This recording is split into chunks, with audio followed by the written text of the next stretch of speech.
Assalamualaikum warahmatullahi ta'ala wabarakatuh, and good day everyone. My assigned topic is about the practices and developments in education, while the issues and problems, including also the policies, will be reported by my partner, Ms. Ansari. So by the way, I am Nurjaima Ahmad Ampuan, and for any queries about my report, you can reach me through my Gmail account and my Facebook account with my real name, Nurjaima Ampuan. So let us first discuss the practices of education in the Philippines. But before we discuss these practices, let me give you a glimpse of history of our education in the Philippines. Though this was already been discussed from the previous course, but let us review it as this will contribute also to our discussion later. So the educational system of the Philippines has been highly influenced by the country's colonial history. The history has included periods of Spanish, American, and Japanese rule and occupation. The most important and lasting contributions came during America's occupation of the country, which began in 1898. It was during that period that English was introduced as the primary language of instruction, and a system of public education was first established, which is a system modeled after the United States school system and administered by the newly established Department of Instruction. Later on, the United States left a lasting impression on the Philippine school system. Several colleges and universities were founded with the goal of educating the nation's teachers. So in 1908, the University of the Philippines was chartered, representing the first comprehensive public university in the nation's history. So like the United States, the Philippine nation has an extensive and highly inclusive system of education, including higher education. In the present day, the United States continues to influence the Philippines' education system, as many of the country's teachers and professors have earned advanced degrees from United States universities. So although the system of education has long served as a model for other Southeast Asian countries, in recent years that system has deteriorated. This is especially true in the more remote and poverty-stricken regions of the country.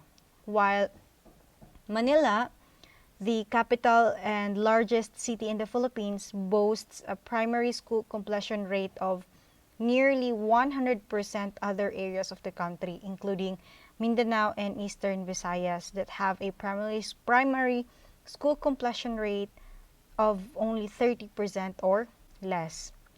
Not surprisingly, students who hail from Philippine urban areas tend to score much higher in subjects such as mathematics and science than students in the more rural areas of the country.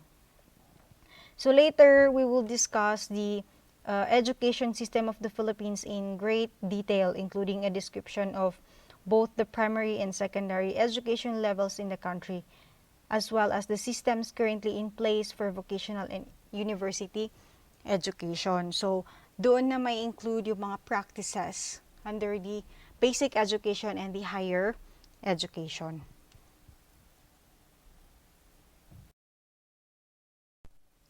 For the educational structure of our education here in the Philippines, education in the Philippines is offered through formal and non-formal systems. Formal education typically spans 14 years and is structured in a 6 plus 4 plus 4 system. 6 years of primary school education, 4 to 6 years of secondary school education, and 4 years of higher education, leading to a bachelor's degree. This is one of the shortest terms of formal education in the world. While the non-formal educational system, it is an organized education program developed for school dropouts, adult illiterates, and those who cannot afford formal education. The classes are skill-oriented and they run over a course of 6 to 10 months. The non-formal education not only complements the formal system, but it's an indispensable component of lifelong learning. In the Philippines, the academic school year begins in June and concludes in March, which is a period that covers a total of 40 weeks. All higher education institutions operate on a semester system, the fall semester, winter semester, and an optional summer term. Schooling is compulsory for 6 years, beginning at the age of 7 and culminating at the age of 12. These 6 years represent a child's primary school education. So although English was the sole language of instruction in the Philippines from 1935 to 1987, the new constitution prescribed that both Filipino or Tagalog and English are the official language of instruction and communication. Now, after primary school, however, the language of instruction is almost always English, especially in the country's urban areas and at most of the nation's universities. The education system is administered and overseen by the Department of Education, which is a federal department with offices in each of the country's 13 regions. Traditionally, the government has found it difficult to fully fund the entire education system. Because of that, most of the money earmarked for education goes to the country's primary schools. Consequently, public school enrollment at the primary level is about 90%, while at the secondary level enrollment typically hovers somewhere around 75%.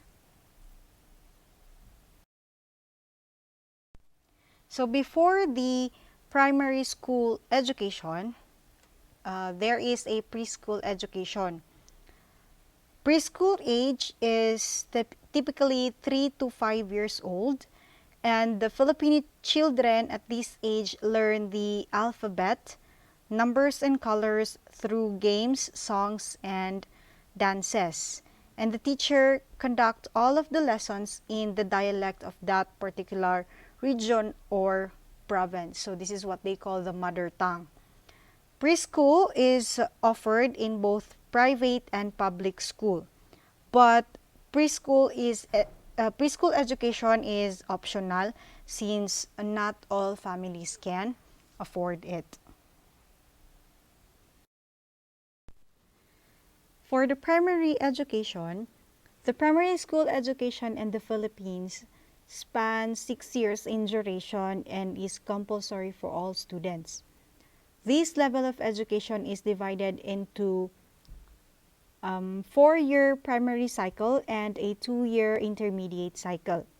So in the country's public schools, Filipino children generally begin school at the age of 6 or 7.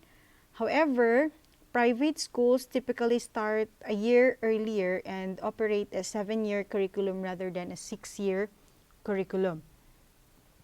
So at the conclusion of each school year, students are promoted from one grade level to the next, assuming that they meet the achievement standards set for that particular grade.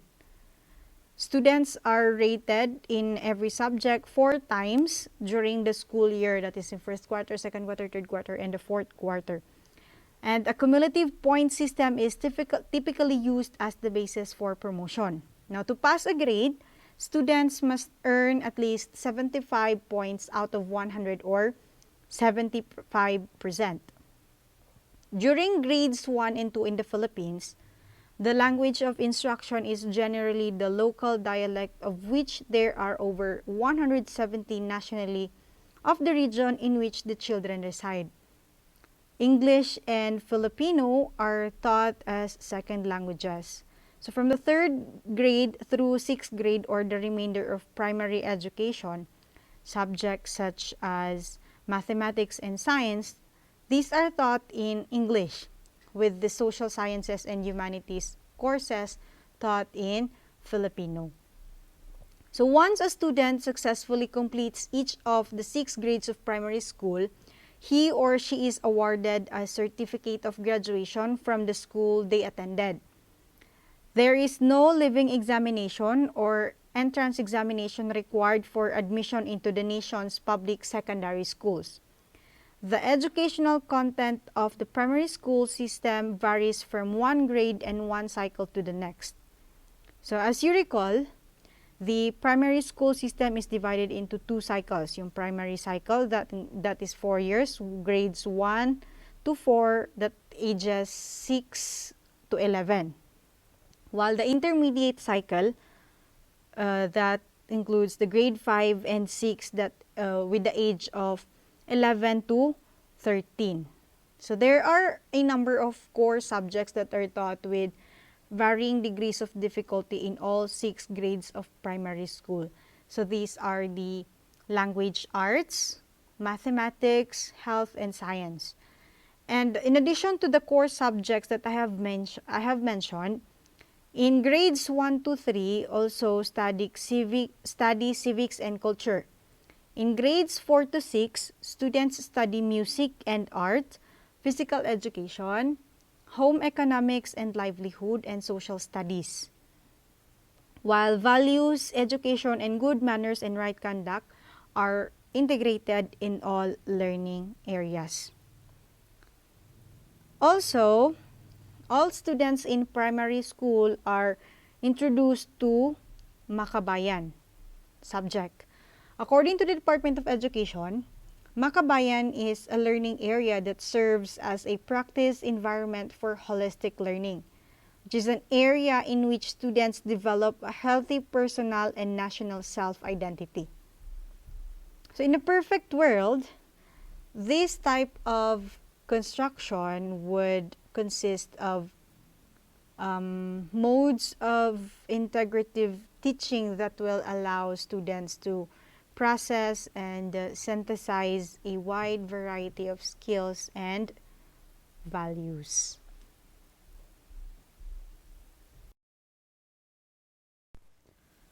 For the secondary education, although secondary education is not compulsory in the Philippines, it is widely attended, particularly in the more urban areas of the country. So at this level, private schools enroll a much higher percentage of students than at the elementary level. And according to statistics from the Department of Education, roughly 45% of the country's high schools are private, enrolling about 21% of all secondary school students. So at the secondary level, there are 2 main types of school. The general secondary school, which enroll approximately 90% of all high school students, and the vocational secondary school. Additionally, there are also several schools that are deemed like science secondary schools, which enroll students who have demonstrated a particular gift in math, science, or technology at the primary school level. Vocational high schools in the Philippines differ from their general secondary school counterparts in that they place more focus on vocationally oriented training, the trades, and the practical arts. So just as they are in primary school, secondary school students are rated 4 times throughout the year.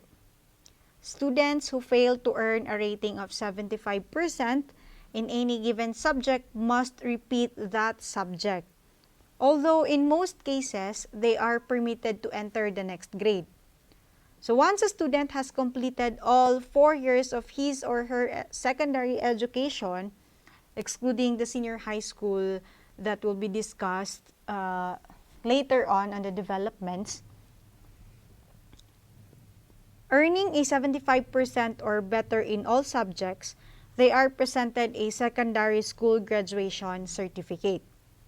And the admission to public schools is typically automatic for those students who have successfully completed 6 years of primary education. That was before the implementation of the K-12. However, many of the private secondary schools in the country have competitive entrance examinations or entrance requirements, usually based on an entrance examination score. Like, for instance, the entrance to the Science High School is also the result of competitive examinations. Schooling at the secondary level spans 4 years in duration, excluding the senior high school. That is grade 7 to 10, beginning at the age of 12 or 13 and culminating at the age of 16 or 17. So the curriculum that students are exposed to depends on the type of school they attend. So a typical school day and class size in basic education starts at 7:30 a.m. and ends at 5 p.m. Monday through Fridays. Now, on average, a class will have 50 students depending on the capacity of the room, boys and girls together, and all subjects are taught in one classroom. So as I have mentioned a while ago, there are two types of secondary school. We have the general secondary schools and the vocational secondary school. Now, for the general secondary school, the students in general secondary schools must take and pass a wide variety of courses. So here, the curriculum consists of language or communicative arts, that includes the English and Filipino, mathematics, science, technology, and social sciences. Students must also take youth development training, that includes physical education, health education, music, and citizen army training. Also, practical arts, values education, and some electives including subjects from both academic and vocational pathways. While in the vocational secondary schools, although students who opt to study at one of the country's vocational secondary schools are still required to take and pass many of the same core academic subjects, they are also exposed to a greater concentration of technical and vocational subjects. These secondary schools tend to offer technical and vocational instruction in one of 5 major fields. That is agriculture, fishery, trade or technical, home industry, and non-traditional courses with a host of specialization. So the type of vocational fields offered by these vocational schools usually depend on the specific region in which the school is located. Like for instance, in coastal region, fishery is one of the most popular vocational fields offered. So during the initial 2 years of study at one of the nation's vocational secondary schools, students study a general vocational area. And during the 3rd and 4th years, they must specialize in a particular discipline within that general vocational area. So for instance, a student may take 2 years of general trade technical courses. That is followed by 2 years specializing specifically in cabinet making. So all programs at vocational secondary schools contain a combination of theory and practices. Theory and practices, or practice courses. Moving forward with the higher education, as of this writing, there were approximately 1,621 institutions of higher education in the Philippines, of which some 1,445, nearly 90% were in the private sector. So there are approximately 2.5 million students who participate in higher education each year. And that is 66% of whom are enrolled in private institutions. So the public institutions of higher learning include some 112 chartered state universities and colleges with a total of 271 satellite campuses. There are also 50 local universities as well as a handful of government schools whose focus is on technical, vocational, and teacher training. 5 special institutions also provide training and education in the areas of military science and national defense. So before 1994, the overseer of all higher education institutions was the Bureau of Higher Education, which is a division of the former Department of Education, Culture, and Sports. Now today, however, with the passage of the Higher Education Act of 1994, which is an independent government agency known as the Commission on Higher Education, or the CHED, now provides the general supervision and control over all colleges and universities in the country, both public and private. CHED regulates the founding and or closures of private higher education institutions, their program offerings, curricular development, building specifications, and tuition fees. Private universities and colleges also adhere to the regulations and orders of CHED, although a select few are granted autonomy and deregulated status in recognition of their dedicated service through quality education and research when they reach a certain level of accreditation. The Higher Education Act also had an impact on post-secondary vocational education because in 1995, legislation was enacted that provided for the transfer of supervision of all non-degree technical and vocational education programs from the Bureau of Vocational Education, also under the control of Department of Education, to a new and independent agency known as the Technical Education and Skills Development Authority, or what we call TESDA.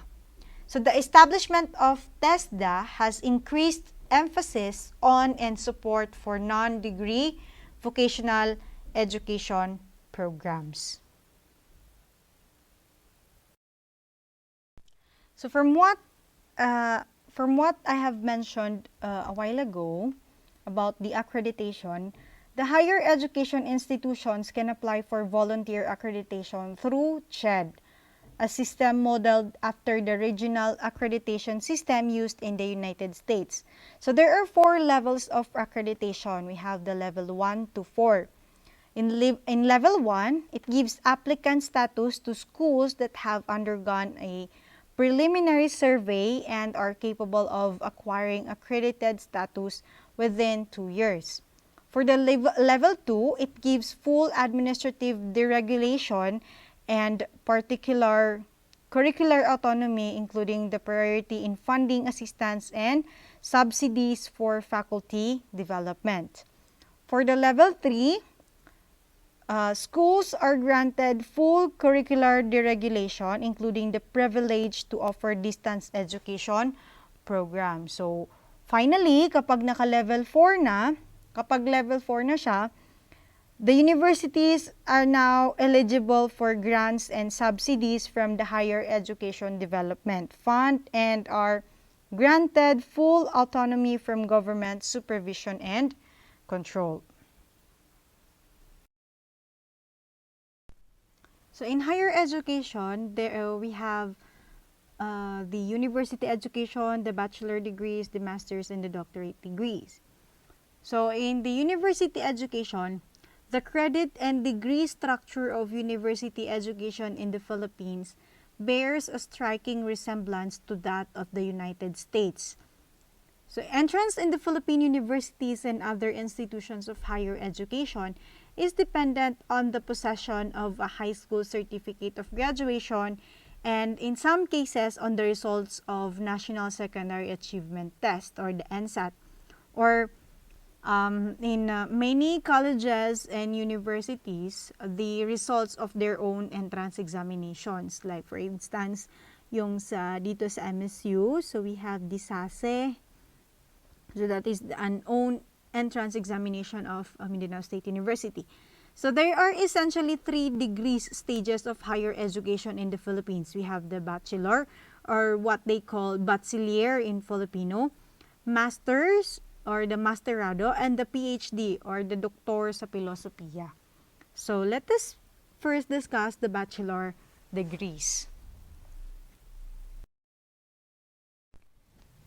So the bachelor degree programs in the Philippines span a minimum of 4 years in duration.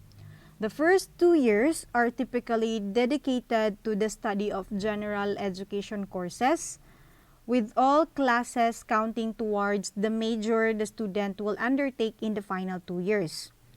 So there are certain bachelor degree programs that take 5 years rather than 4 years to complete, including the programs in agriculture, pharmacy, and engineering, and some other programs.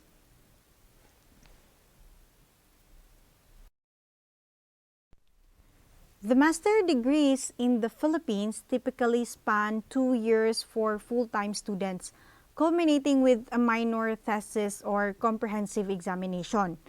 Now, to qualify for a master's degree, students must possess a bachelor's degree in a related field with an average grade equal to or better than 2.0, that is 85% or B average. Certain professional degrees such as law and medicine are begun following a first bachelor degree. So these programs, however, span far beyond the normal 2 years of the study.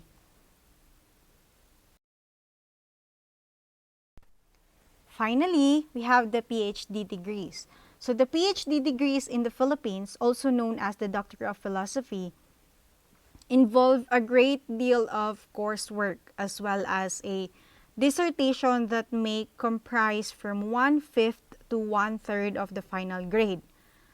The admission into one of the country's PhD programs is very selective, requiring at minimum a master's degree with a B average or better, and the most PhD programs span 2 to 4 years beyond the master's degree, not counting the time it takes to complete the dissertation.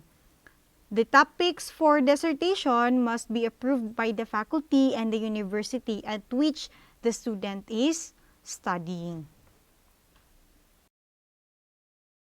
So to conclude this section, the practices, Albert Einstein once said that the value of education is not the learning of many acts, but the learning of the mind to think.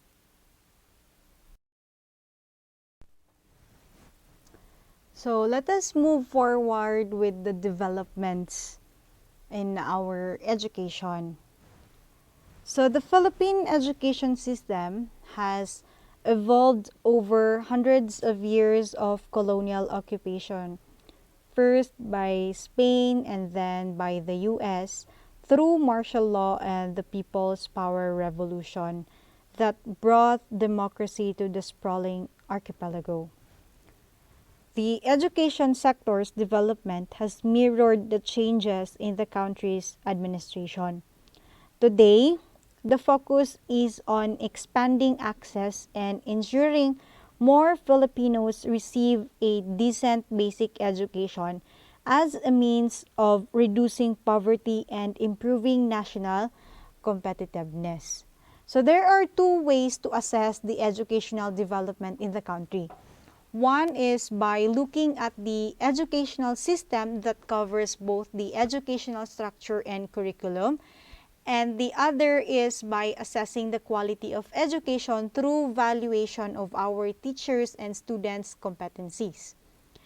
A major change or development in the educational setting in the last century includes the wider access to education by Filipino learners after Spain handed us over to the United States. Education in the country was established by religious missionaries and communities at the time of Spanish rule, and expectedly, religious teaching was required and attending school was merely a privilege. This gave birth to the establishment of private schools and universities owned by religious groups. So when the U.S. took control in the Philippines, education became more accessible to non-religious sectors. Also, it introduced English language teaching and free primary school education for all.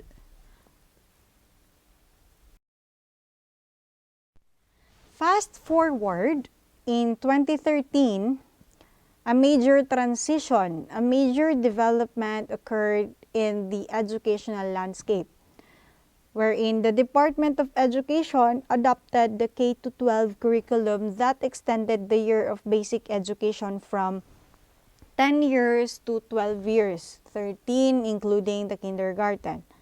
So prior to this change, the country was one of the few who only have 10 years in basic education.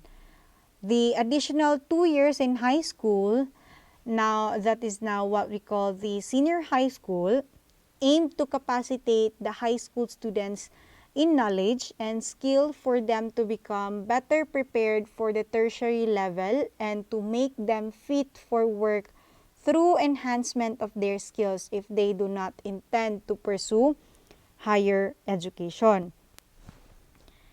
In August 2016, approximately 1.5 million Filipino children attended 11th grade, with senior school students choosing between 4 tracks through the system. We have the academic, technical, vocational, sports, or the arts.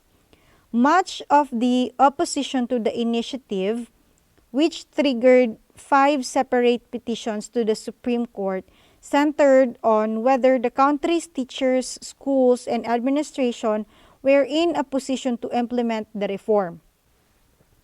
So the present administration expressed skepticism about the program before he was elected, but changed his mind in May 2016 after a delegation from DepEd told him that the change was necessary as Filipino students were falling behind their neighbors. So indeed, increased spending on basic education, including an expanded alternative learning system, or what we call the ALS, is a centerpiece of the new administration's 10-point socio-economic agenda. The present administration insists that the development of the Philippines' human capital is a priority of his administration. Building on existing programs, the Education Secretary Leonor Briones said that the present administration's education policy intends to ensure that the country provides a quality education that is accessible to all and relevant to the needs of the nation. Filipinos should also find education truly liberating through the development of critical thinking skills and an appreciation of culture and the arts.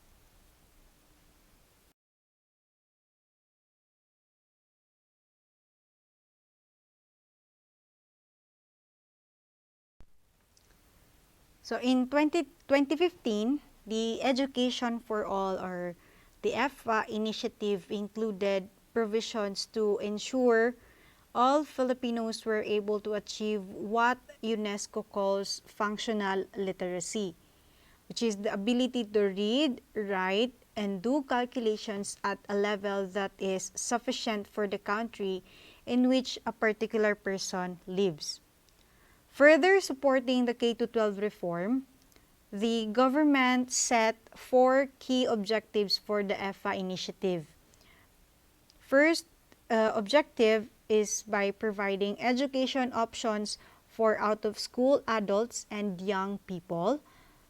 Also, by eliminating dropouts and repetition during the first 3 years of school, and encouraging the completion of a full cycle of basic schooling to a satisfactory level at every grade by all Filipino children.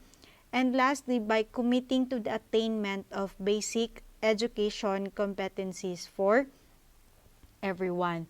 So in fact, recognition of the need to move towards K-12 was evident much earlier. In 2005, the government promised under the Basic Education Reform Agenda to remove all hurdles limiting access to and delivery of basic education, whether regulatory, structural, financial, or institutional. So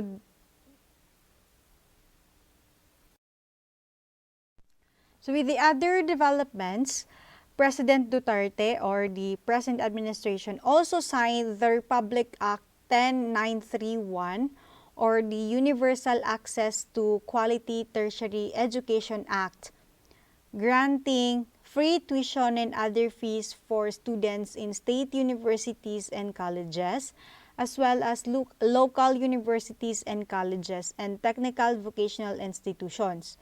There is also the student loan program set up to help college students augment their financial needs.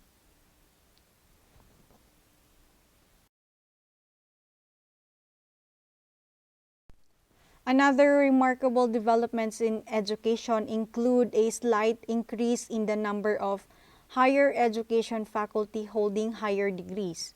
So the percentage of instructors with master's or doctorate degrees grew from 38.87% and 11.9% in 2010 respectively to 4.34 and 12.62% in 2015. The number of higher education institutes with accredited education programs, which is not mandatory in the Philippines, increased by more than 40% between 2010 and 2017, while the passing rates of candidates sitting for professional licensing exams, a measure of academic effectiveness, jumped from 33.9% to 58% between 2010 and 2015.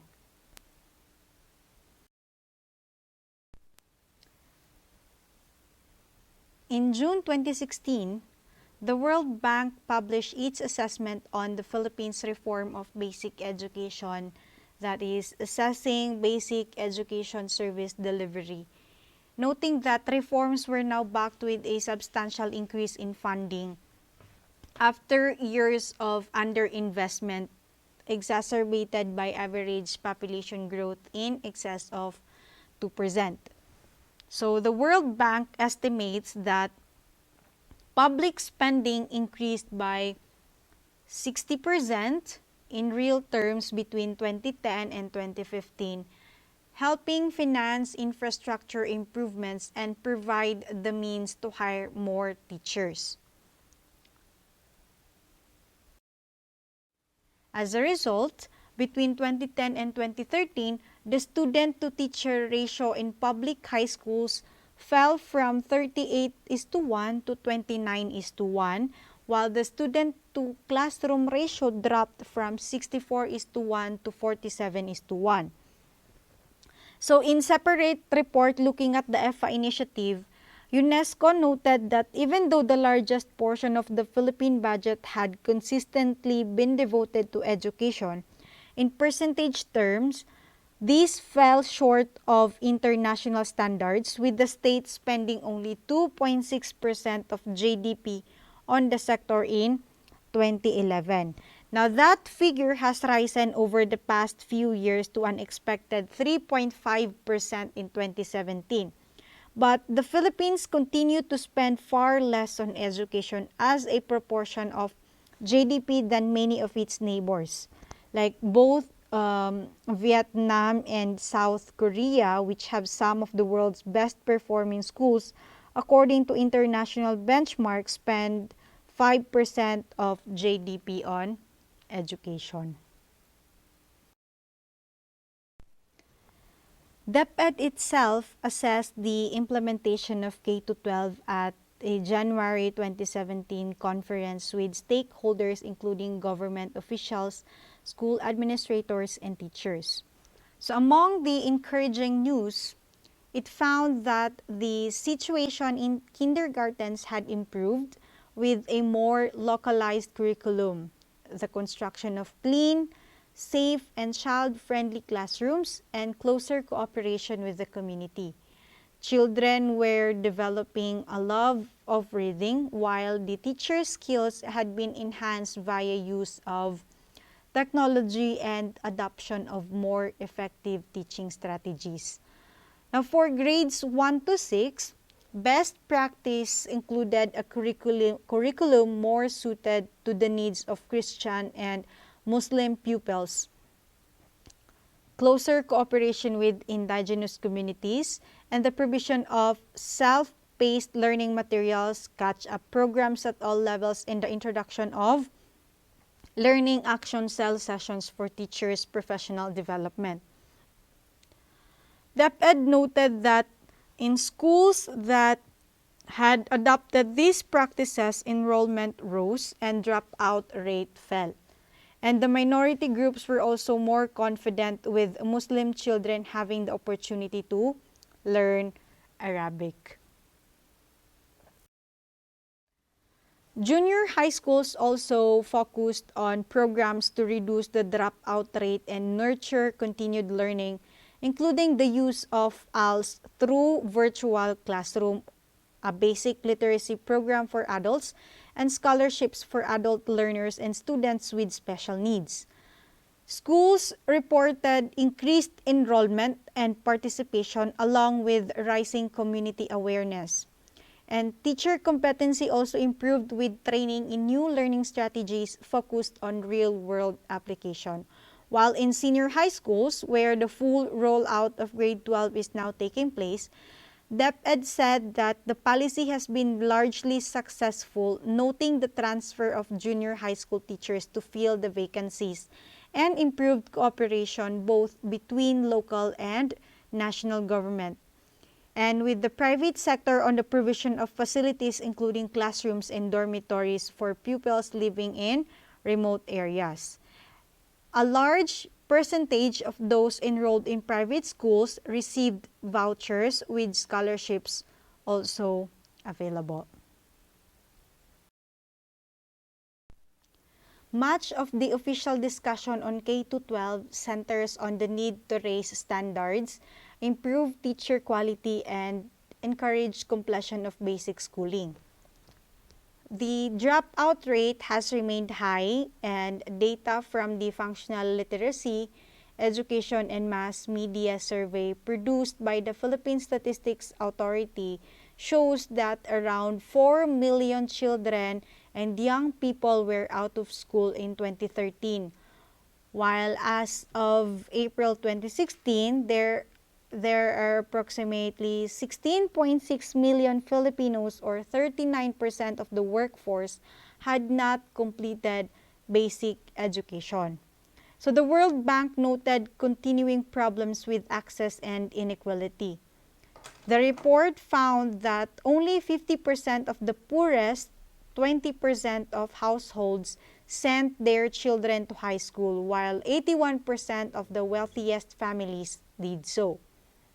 So to address the problem, the government aims to incentivize attendance, extend school feeding programs, and expand programs under the ALS, which is a second chance designed to ensure more Filipinos complete their basic education. The present administration has indicated that an enhanced ALS or ALS, better targeted with wider coverage, more partnerships and approaches that meet learners' needs will be one of his administration's major legacies.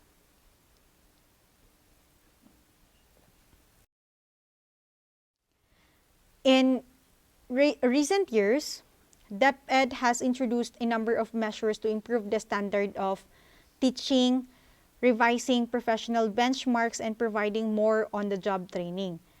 It has also made a concerted effort to attract the brightest and the best by raising compensation and making the selection process more competitive. Accordingly, in the past, teaching was poorly paid and often seen as the fallback course for university applicants who did not get onto their preferred course. Studies found teacher knowledge in both elementary and high school was low, and that the professional development programs were insufficient. So, dyan na pumasok si civil society. Non-profit organization Philippine Business for Education launched the Scholarships in Teacher Education program to upgrade teacher quality in the Philippines, or the Step Up, which is funded by Australian Aid in 2015. So the idea is to encourage the country's best performing college graduates and professionals to join the profession, with the aim of producing 1,000 high-quality teachers for the public school system by 2019. So accepting candidates up to the age of 45, Step Up covers full tuition fees and offers a range of benefits for participants. In return, successful applicants must work with DepEd for 3 years, and the organization offers a similar scheme to encourage the best high school seniors to pursue degrees in education, majoring in subjects including maths and English. And the Philippines has not participated in an international survey of school performance since a 2003 study showed only 1/3 of children in elementary and secondary school were able to reach the lowest international benchmark in math.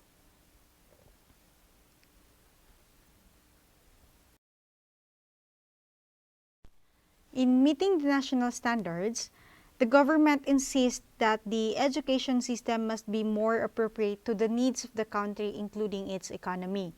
So the aim is to improve students' abilities in science and technology and nurture critical thinking, creativity, and entrepreneurial spirit, as well as to encourage them to support the wider community, especially those on the margins. So we have this sex education along with the awareness of the issues surrounding teenage pregnancy and the danger of drugs. These are the developments will be strengthened, and there will be a special emphasis on the environment, climate change, and disaster preparedness in a country that has frequently endured earthquakes, volcanic eruptions, and severe weather. So to achieve these goals, the government is overhauling the curriculum to establish a spiral approach, which is designed to challenge and stimulate pupils so that they develop critical thinking skills. DepEd consulted industry during the development of the new curriculum, although the final design was the work of DepEd alone. So those learning science under the spiral approach, for example, learn general science, biology, chemistry, and physics on a per quarter basis. And the basics are taught in grade 7 with more complicated theories added as pupils progress through subsequent grades. So despite the size of the higher education sector, the quality of instruction remains low according to the Asian Development Bank. In professional board examinations, for instance, median pass rates between 2005 and 2015 range from 24% to 43%. So that the ADB also noted a worrisome preponderance within both the state and private sector of institutions with a pass rate of 0, indicative of a large number of low-quality higher education. So according to the Chito Salazar stated that for the government to truly improve the quality assurance system of education, it should provide strong data on the performance of schools. Once analysis is provided on the 10 best or worst performing schools, the market will be able to decide based on this information. So in addition, the government has enhanced the Philippine Qualification Framework or the PQF to put in line with the ASEAN Qualifications Reference Framework and ensure academic programs meet international standards. The PQF can significantly reduce job skills mismatch, and it can also boost international confidence among Filipino workers by making them more competitive and employable, added by Senator Joel Villanueva, a former TESDA Director General. So the government is committed to creating a system that is more aligned to 21st century needs, positioning higher education as an accelerator for innovation and inclusive development. It is encouraging cooperation between academia and industry, supporting the professional development of teaching and research staff who want to complete their doctorate, and promoting research cooperation between institutions and across borders. Already, courses in subjects including meteorology, business analytics, and naval architecture have been developed with industry, and a degree in health informatics is under development. Now, looking at the quality of education in the country, we have obviously achieved significant development. But I say we are still far from the expected level of where we are supposed to be. There is monumental development in the access of education, but the quality still suffers. And the results of various standardized tests to measure knowledge of students among different countries show that Filipino learners fall behind. One reason is the problem on educational facilities due to underspending and perhaps due to massive corruption by officials. Quote unquote, despite impressive recent increases, the Philippines still spends less on education than many neighboring and middle-income countries, a one study noted. Recent analysis has confirmed the need for spending to meet national education norms and standards. Actually, we have a lot of improvements in our education system, especially on access and funding. But overall, the progress is so far slow. And the primary basis is the general performance of the Filipino learners. My encounter with high school students proved that the country still has a lot to do to improve the quality of education, especially on acquiring the necessary competencies. While it is asking that we focus on the access to education, quality of education should not also be compromised.